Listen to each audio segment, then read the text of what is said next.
वर्ण विचार पर पहला प्रश्न है, वर्ण किसे कहते हैं?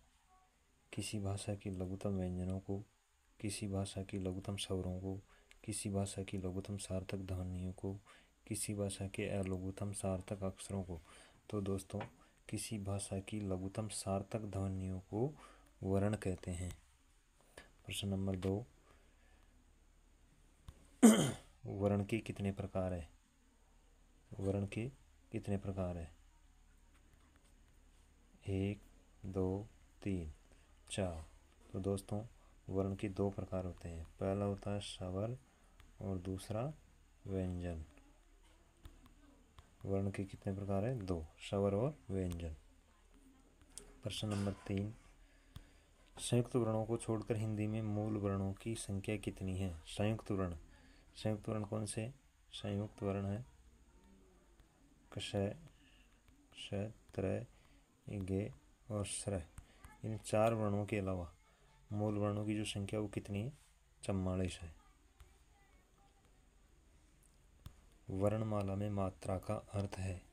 वर्ण की मात्राएं, वर्ण के उच्चारण में लगने वाला समय, ध्वनि का परिमाण और वर्णों का क्रम।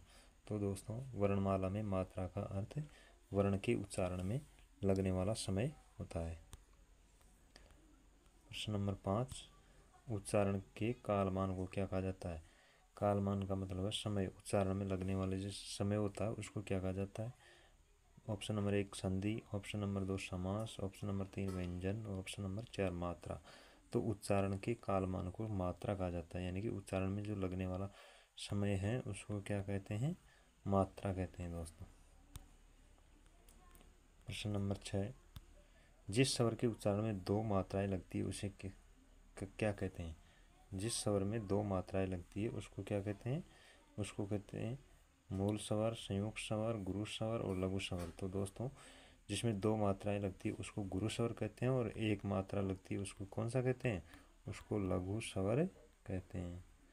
और 2 मात्रा वाला गुरु स्वर कहलाता है।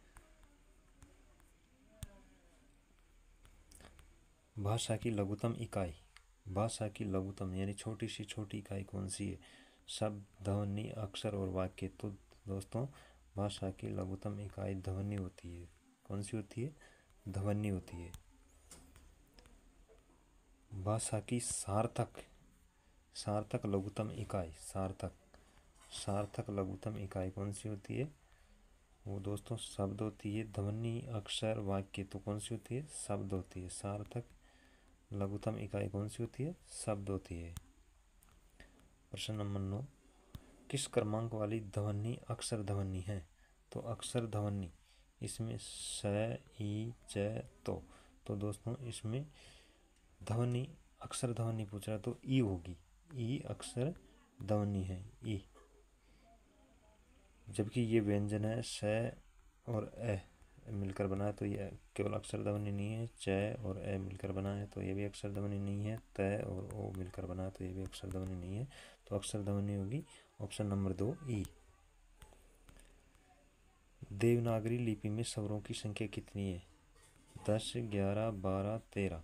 तो दोस्तों, देवनागरी लिपि में स्वरों की संख्या कितनी है? 11 है। 11 स्वर है इसमें और 33 व्यंजन है। कितने हैं? 33 व्यंजन है। तो स्वर कितने हुए? 11। स्पर्श व्यंजनों को उच्चारण स्थान के आधार पर कितने भागों में बांटा गया है? 3, 4, 2 और 5। तो दोस्तों, स्पर्श व्यंजनों को उच्चारण स्थान के आधार पर 5 भागों में बांटा गया है। पहला होता है कंठ, दूसरा होता है तालव्य, तीसरा होता है मूर्धन्य,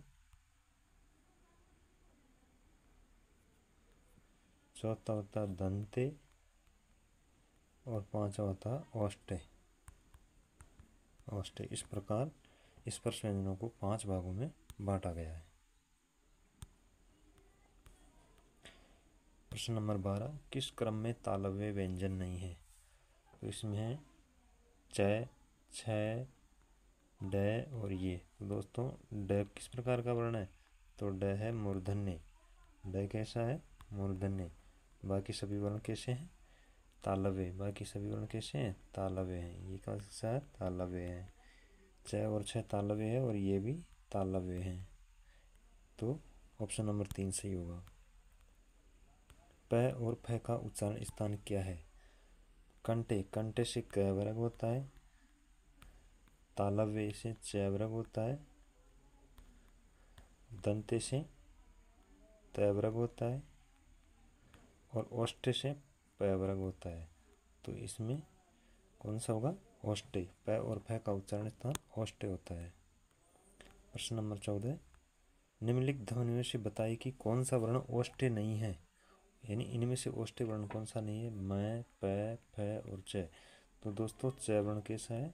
च वर्ण तालव्य वर्ण है, च वर्ण तालव्य वर्ण है, इस प्रकार च वर्ण ओष्ठे नहीं है। उच्चारण स्थान की दृष्टि से कौन सा व्यंजन तालव्य है? दिए गए में से उच्चारण स्थान की दृष्टि से कौन सा व्यंजन तालव्य है? तो त वर्ण कैसा है? दंते हैं। च कैसा है? तालव्य है। क्ष वर्ण कैसा है? कंठ है और ये भी कंठ है, तो कौन सा सही उत्तर होगा? च। किस क्रम में तालव्य व्यंजन है? ऑप्शन नंबर 1 ट, ठ, ड, ढ, ण मूर्धन्य वर्ण है। कैसे वर्ण है? मूर्धन्य वर्ण है। क, ख, ग, घ, ङ ये कैसे हैं? कंठे हैं, ये कंठे वर्ण है। तीसरे में तालव्य हैं और चौथे में दंते हैं, तो सही उत्तर होगा च, छ, ज, झ। किस क्रमांक में मूर्धन्य व्यंजन है? तो ऑप्शन नंबर 1 में द है, दंते व्यंजन। री में मूर्धन्य व्यंजन, री कैसा है? मूर्धन्य है। च कैसा है? तालव्य है और ख है कंठे, तो सही उत्तर होगा री। ऑप्शन नंबर 18 है ज और ध का उच्चारण स्थान। तो ज कैसा है? तालव्य है। ज कैसा है? तालव्य है और ध कैसा है? दंते हैं, दंते हैं, तो इसमें तालु और दंते, ऑप्शन नंबर 2 सही होगा। भाषा में स्वतः उच्चरित ध्वनियों को, स्वतः भाषा में स्वतः उच्चरित ध्वनियाँ होती है उनको किस नाम से जाना जाता है? अक्षर, ध्वनि, वर्ण और स्वर। तो दोस्तों इसमें स्वर के नाम से जाना जाता है इसको। भाषा में स्वतः उच्चरित ध्वनियों को किस नाम से जाना जाता है? स्वर के नाम से जाना जाता है, ऑप्शन नंबर 4 होगा। भाषा में जो स्वतः ध्वनियाँ उच्चरित होती है उनको स्वर के नाम से जाना जाता है। हिंदी वर्णमाला में मूल स्वर कितने हैं? हिंदी वर्णमाला में मूल स्वर कितने हैं? 6, 7, 4, 2। तो दोस्तों हिंदी वर्णमाला में मूल स्वर 4 है, ए, ई, उ और री, ये 4 स्वर हैं।